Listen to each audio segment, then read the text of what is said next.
आज हम बात करने वाले हैं नर्वस सेल्स की। नर्वस सिस्टम में पाई जाने वाली सेल्स को नर्वस सेल्स कहते हैं। नर्वस सेल्स को टू टाइप में डिवाइड किया गया है। नर्वस सेल्स टू टाइप की होगी, एक तो होता है न्यूरॉन्स, नर्वस सिस्टम का जो मेन इंपॉर्टेंट पार्ट है, और दूसरा होता है नॉन एक्साइटेबल सेल्स, या हम बोल सकते हैं नर्वस सेल्स को टू टाइप में डिवाइड किया गया है। नर्वस सेल्स टू टाइप की होती है, एक हो गया नॉन एक्साइटेबल सेल्स और सेकेंड हो गया एक्साइटेबल सेल्स। एक्साइटेबल यानी जो नर्वस सिस्टम को एक्साइट करती है, ठीक है। तो यहाँ पे एक्साइटेबल सेल्स के अंदर केवल एक ही सेल्स आती है, न्यूरॉन्स, जो हम नर्वस सिस्टम में पहले भी पढ़ते हैं। नॉन एक्साइटेबल सेल्स में अदर न्यूरॉन्स के अलावा अदर सेल्स आती है जो नर्वस सिस्टम को बनाने में काम आती है। तो नॉन एक्साइटेबल सेल्स को न्यूरोग्लियल सेल्स भी बोलते हैं, न्यूरोग्लियल सेल्स, ठीक है। अब यहाँ पे नॉन एक्साइटेबल सेल्स की बात करें न्यूरॉन्स के अलावा, तो इसमें डिफरेंट टाइप की सेल्स आती है, जैसे एस्ट्रोसाइट, ठीक है, oligodendrocyte, microglia cells, ependymal cells, Schwann cells और सैटेलाइट सेल्स। इनमें कुछ का नाम आपने सुन भी रखा होगा। तो ये जो भी सेल्स है वो क्या है, नॉन एक्साइटेबल सेल्स, ठीक है। एस्ट्रोसाइट की बात करें तो नर्वस सिस्टम के पार्ट है। ये क्या करती है, ब्लड ब्रेन बैरियर का फॉर्मेशन करती है, ठीक है।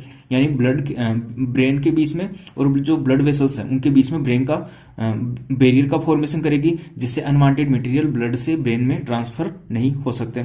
ब्लड ब्रेन बैरियर का फॉर्मेशन करेगा एस्ट्रोसाइट। ओलिगोडेंड्रोसाइट क्या करती है, माइलिन शीट बनाती है, कहाँ पे, ब्रेन के अंदर या सेंट्रल नर्वस सिस्टम में जो न्यूरॉन्स होते हैं, ठीक है, उनमें माइलिन शीट का जो फॉर्मेशन होगा वो ओलिगोडेंड्रोसाइट करती है। बाद में हम नर्वस सिस्टम की स्ट्रक्चर में बात करेंगे, नर्वस सेल्स की न्यूरॉन्स की स्ट्रक्चर में, कि माइलिन शीट क्या होती है, कहाँ कहाँ पे बनती है। तो माइलिन शीट जो सेंट्रल नर्वस सिस्टम के न्यूरॉन्स में बनेगी वो कौन बनाएगा, ओलिगोडेंड्रोसाइट।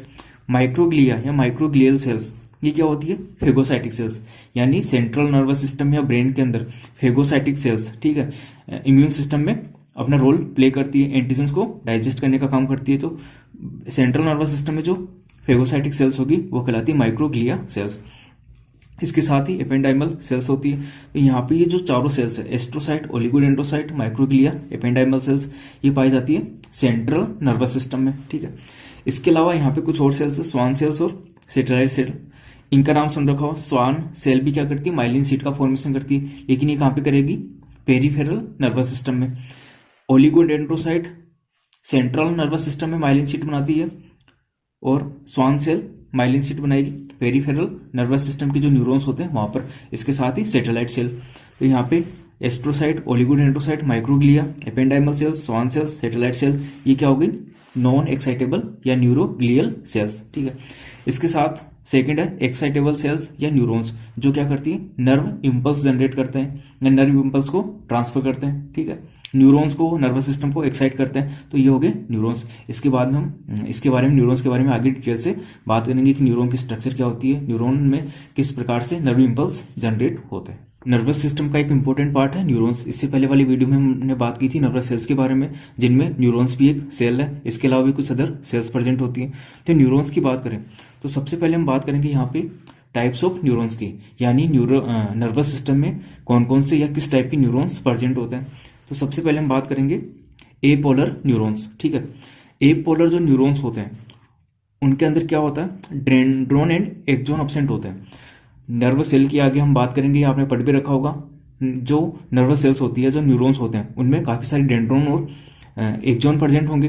तो यहाँ पे जो एपोलर न्यूरॉन्स है, ठीक है, ये समझ लिया एब्सेंट है, क्या, डेंड्रोन और एक्सॉन एब्सेंट है। ये सबसे मोस्ट प्रिमिटिव या सबसे जो पहले डेवलप होने वाले न्यूरॉन्स है, किसमें होंगे, हाइड्रा के अंदर। इससे पहले भी हमने बात की थी, हाइड्रा फर्स्ट एनिमल में जिसके अंदर नर्वस सिस्टम डेवलप हुआ था, ठीक है। सेकंड हम बात करें यूनिपोलर न्यूरॉन्स की, इनमें क्या होगा, डेंड्रोन एब्सेंट होते हैं और एक एक्सॉन प्रेजेंट होगा, डेंड्रोन एब्सेंट, एक एक्सॉन प्रेजेंट होगा। ये स्ट्रक्चर देख सकते हो, यहाँ पे डेंड्रोन एक्सॉन एब्सेंट है, यहाँ पे एक एक्सॉन प्रेजेंट है। ये सेल बॉडी हो गई, डेंड्रोन एब्सेंट है। किसमें होगा, अर्ली एम्ब्रियोनिक स्टेज में, यानी एम्ब्रियो जब डेवलप हो रहा होता है तो उस टाइम पे यूनिपोलर न्यूरॉन्स प्रेजेंट होते हैं। नेक्स्ट हम बात करें बाईपोलर न्यूरॉन्स। तो बाई है मतलब, बाई का मतलब दो, तो दो क्या होंगे, एक डेंड्रोन एक एक्सॉन, इस तरीके से याद रख सकते हो। बाईपोलर न्यूरॉन्स में क्या होगा, केवल एक ही तो डेंड्रोन, ये सेल बॉडी हो गई, एक डेंड्रोन और एक एक्सॉन प्रेजेंट है। किसमें होंगे, एग्जाम्पल याद रखना, रेटिना ऑफ आई, आई के जो रेटिना होते हैं वहां पे जो न्यूरॉन्स प्रेजेंट होते हैं वो बाईपोलर न्यूरॉन्स होते हैं। नेक्स्ट बात करें सूडो यूनिपोलर न्यूरॉन्स, यानी जो ये न्यूरॉन्स होते हैं वो यूनिपोलर न्यूरॉन्स की तरह दिखाई देते हैं, लेकिन फॉल्स बोल सकते हैं, फॉल्स यूनिपोलर न्यूरॉन्स होते हैं। यानी इनमें क्या होगा, ये सेल बॉडी हो गई और इससे एक डेंड्राइट और एक एक्सॉन जनरेट होता है। ठीक है, सेल बॉडी एक इधर, डेंड्राइट और एक्सॉन निकल रहा है।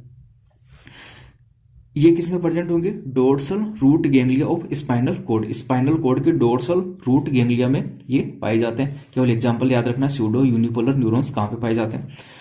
और यहाँ पे लास्ट हो गया मल्टीपोलर न्यूरॉन्स। तो मल्टीपल ये याद रखना, मल्टीपल क्या होंगे, मल्टीपल डेंड्रोन्स, काफी सारे डेंड्रोन होंगे और केवल एक एक्सॉन। यानी जो हम न्यूरॉन्स पढ़ते हैं, जो जनरल एक स्ट्रक्चर पढ़ते हैं, एक एक्सॉन होता है, सेल बॉडी होती है, काफी सारे न्यूरॉन, जैसे ये हो गया एक्सॉन, ये हो गया सेल बॉडी और इससे काफी सारे डेंड्रोन।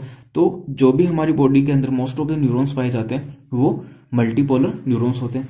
तो ये हो गए types of neurons, apolar neuron, unipolar neuron, bipolar, pseudo unipolar और मल्टीपोलर न्यूरॉन।